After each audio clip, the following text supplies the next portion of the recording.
Good morning and God bless you. We're delighted to have each and every one of you here with us this morning. Maybe this is your first time tuning in and joining us, and you're checking us out. Well, we hope and pray that you are blessed with what you hear today. I'm going to direct your attention here this morning to the book of Genesis, chapter number 25. Yesterday, we started a mini series, if you could put it that way. Just a couple of these that are going to be in the same vein on the masculine journey. This is part 2 on submission to authority. The masculine journey, part 2, submission to authority. All right, Genesis chapter number 25, and begin reading in verse number 24, Genesis 25:24.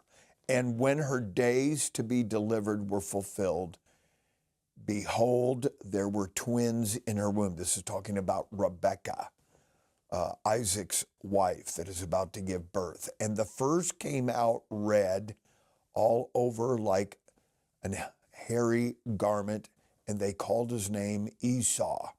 And after that came his brother out, and his hand took a hold on Esau's heel, and his name was called Jacob. And Isaac was 80 years old when she bare them. And the boys grew, and Esau was a cunning hunter, a man of the field, and Jacob was a plain man, dwelling in tents. And Isaac loved Esau because he did eat of his venison, but Rebekah loved Jacob. The masculine journey, part 2, submission to authority. We just don't have the time to go into the background of this incredible story, and some of the remarks that are made here are a tremendous benefit, in particular because we want to talk about some things in particular here this morning. And so you have Esau, and then you have Jacob, the supplanter, the heel grabber. And the Bible wants us to know this. And the boys grew, and Esau was a cunning hunter, a man of the field. He was an outdoorsman. He was, in today's vernacular, he would be called a man's man. He read field and stream and had dried deer blood under his fingernails.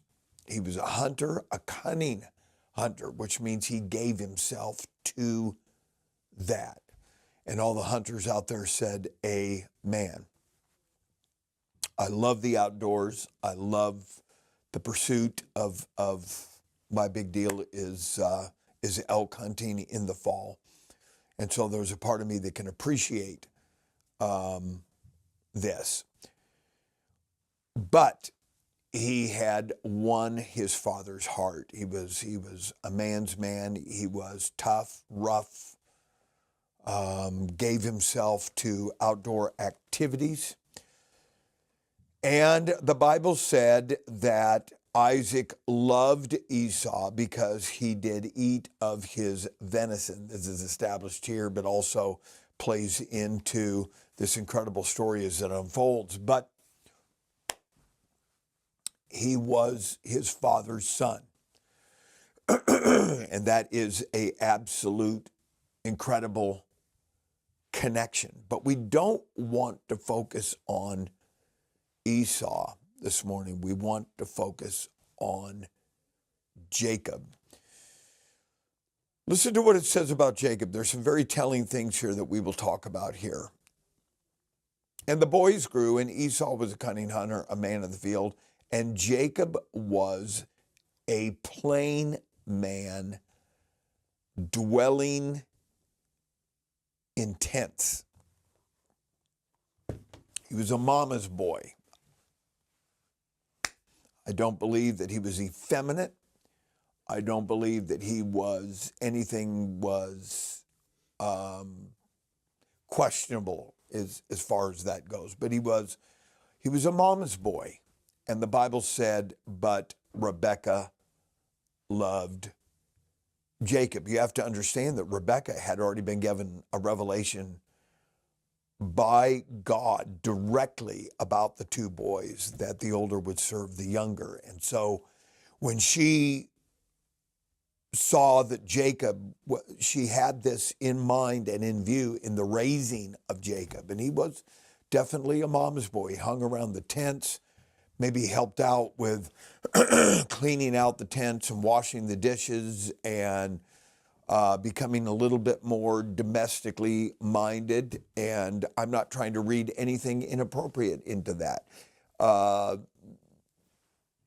think to do so would be taking unjust liberty with the scripture. But I will just say this, that his mother was the source of a lot of training. So he's domestically trained and understood a little bit more. But understand that the boys were raised in the tents with Abraham, their grandfather, and Isaac, and they heard about God and heard about prophecies and promises and the wonderful things of God. But Jacob was different. And his mother already knew, because she was operating under a revelation given to her directly from God that was prophetical, that there's something special about Jacob. And so even though Jacob graduated from home economics and domestic training and learned a lot about God and the things of God and was a good young man, there were some things that were missing. And the Bible seems to indicate that there was a masculine disconnect here. The Bible isn't saying that, but there is something about his father's heart being toward Esau. I don't believe that Isaac treated Jacob like he was weird or insignificant or anything different there, but he loved Esau. Esau was a man's man and a man of the field, and Jacob, he's a man of the tents. He's just different. I don't believe that there was anything that you could read into that was uniquely different between the father and the son here. But there was some developmental things, I believe, that because of this dynamic, that Jacob was going to have to go somewhere else to get everything he needed. You know the story as this unfolds, because Jacob is being navigated by the oversight of his mother, that he gets the birthright from his brother, and his brother hates him. And so Jacob is going to have to leave, but this leaving is necessary. In the text, it looks like he is going to have to leave because his life is being threatened. But there's a greater picture here. There's a greater development. And I'm talking directly to men and younger men, that sometimes you're not going to get everything you need at home. You're going to have to go somewhere else to get this. And I realize that we're riding on the coattails of this incredible biblical story, but it plays out in lives all over. I was raised in a household of people. They were not evil, but they were not what I would say godly. And there were 6 of us, and my mom and dad just did not have the wherewithal internally to be able to invest themselves uniquely in every one of these children. So they kind of raised us communistically. You know, we got hand-me-downs and one law for everybody, and dressed my brothers up and myself At least my two younger brothers, we all were dressed in the same outfits. You know, it's cute when they're kids and all this, but you got to hear from the dad, because there's some things that can only come from a father. It takes a masculine source.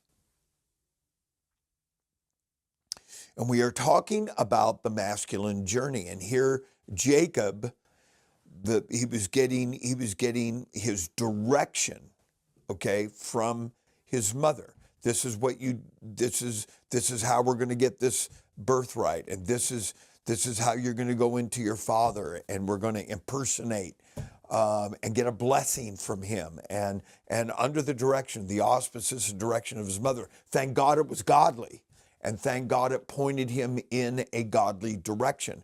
But he was missing some things. Jacob was missing some things, but he made up for it when he got to his uncle's house. When he got to his uncle Laban's house, he worked for 14 years for his uncle, and it was real work. And I'm looking at Laban as not just a way in which he's going to get his wives, Leah and Rachel.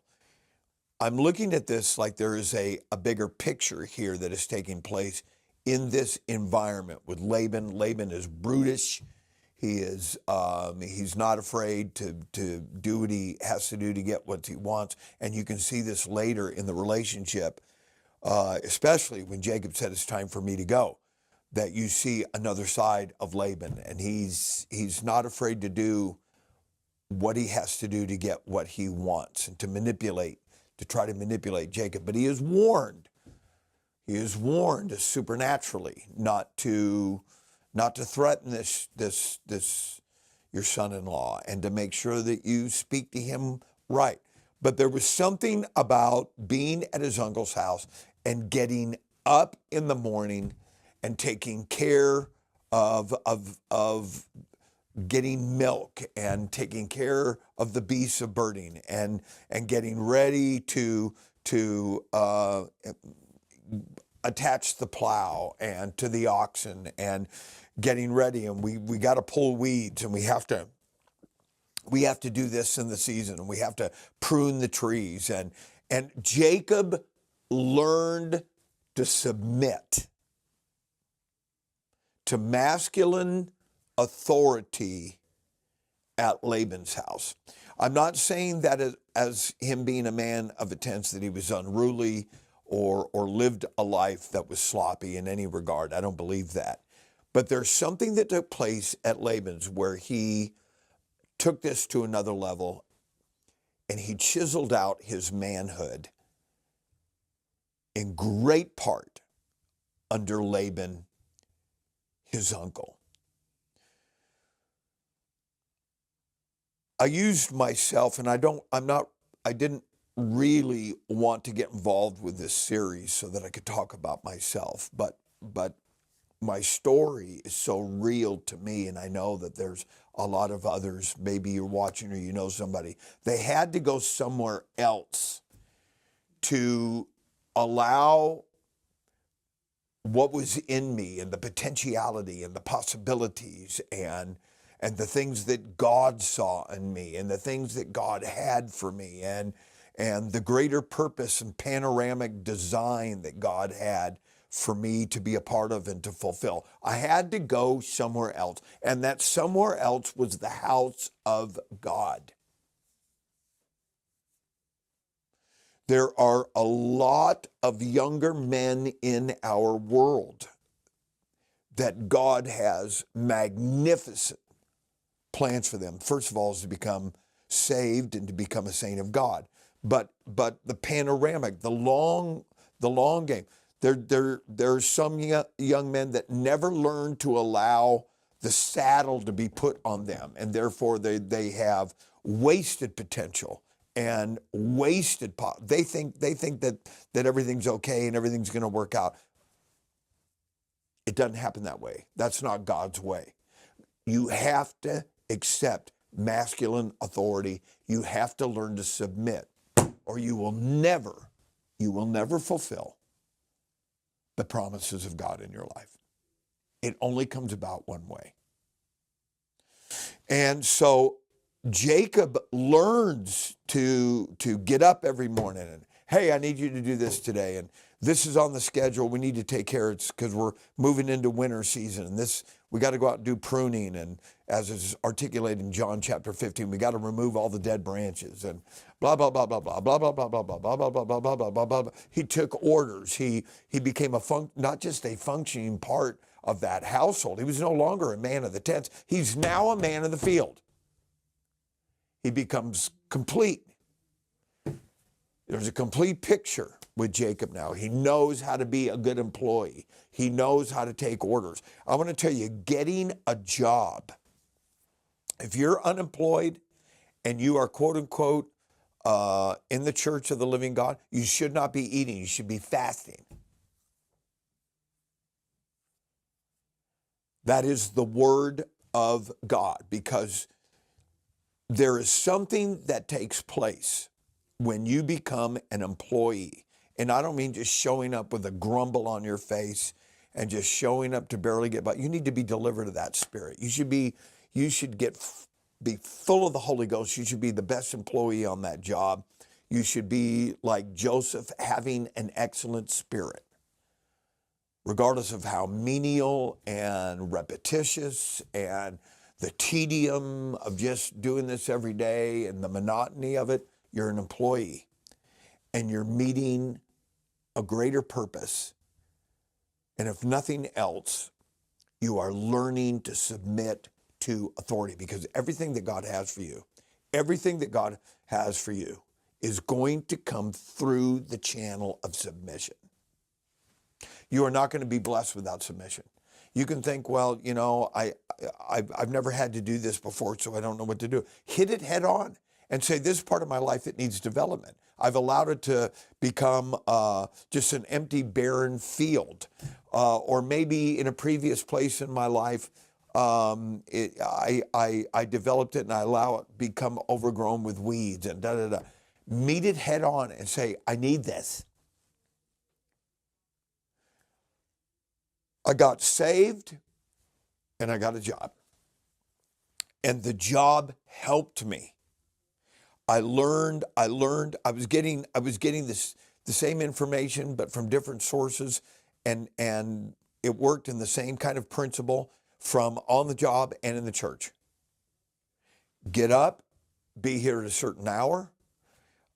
You will get paid for a good day's work. You're going to have to submit to authority. You're going to have to learn to commit. You're going to have to learn to be responsible. You're going to have to learn to give your best. They cross over. One is relevant to the other. When you have an unemployed man, it's going to be a real struggle for you to accept biblical things, because you're not dealing with that every day in life. And to be a good employee, there are so many biblical principles that are being articulated and enacted and lived out. And you accept things just to be able to eat. The longer you put this off in your life,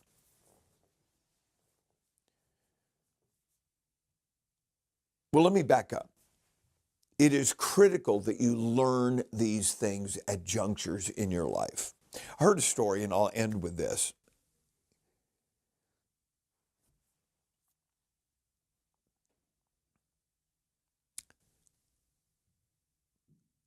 I heard a story about President Abraham Lincoln, and we're talking about getting things at the right age. Jacob got this at exactly the right age in his life. He now learns that his biggest worry of his brother, problems, anxiety, pressure, he does not, and I know I'm modernizing this, please understand what I'm trying to say. He does not go to internet pornography. He does not begin to develop compulsive behaviors. He does not begin to do drugs when nobody's watching as a way of venting, as a way of handling this, as a way of being able to like a crutch. He's not self-medicating. He is meeting this head on, and he prays. He learns submission to authority at Laban's, and he learns to pray when he finds out there's a problem in my life. He comes out of this with a name change, and he is now the complete man. Started out as a man of the tents, a mama's boy. Learned to buckle up and man up under authority, submitted to authority. He has a revelatory, prophetical prayer meeting when he's under incredible pressure. His name becomes changed, and he becomes now the complete man. So, back to Abraham Lincoln. I heard a story, Abraham Lincoln, it was a day and an age when you could walk up to the White House and actually knock on the door. And a man did that. A man that was looking for work and odd jobs knocked on the door. One of the servants entered the door and said, "May I help you?" And the man said, I'm looking for work, chop wood, stack wood, clean up things around the yard, anything I can do. The servant politely said, "Well, let me check." Closed the door, went into the library where the president was reading the daily newspaper. The servant asked the president, he said, "Mr. President, there's a man at the door. He's looking for work. He's willing to cut wood, stack wood, clear the yard, do whatever needs to be done." Without lowering his newspaper, the president said, "Go back and ask him how old he is." The servant returned to the front door, opened the door, and said, "The president wants to know how old you are." The man declared, "I am 40 years of age." The servant said, "Okay, I'll be right back." Closed the door, went into the library. The servant said, "Mr. President, the man says he is 40 years of age." Without lowering the newspaper, changing his anything at all, he said, "Send the man away. We have no use for him." The servant stood there for a moment, taking that in, returned to the front door,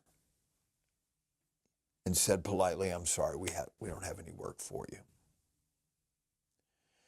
Servant closed the door, went back into the library, and stood there for several somber moments.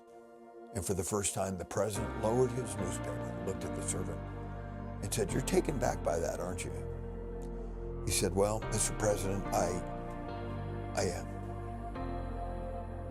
Abraham Lincoln, considered by many Americans to be the greatest of all U.S. presidents, said this: "If a man does not know what he's doing by 40 years of age, we have no use for him." The masculine journey, submission to authority. God bless you. Thank you for joining us here today. We'll look forward to seeing you tomorrow.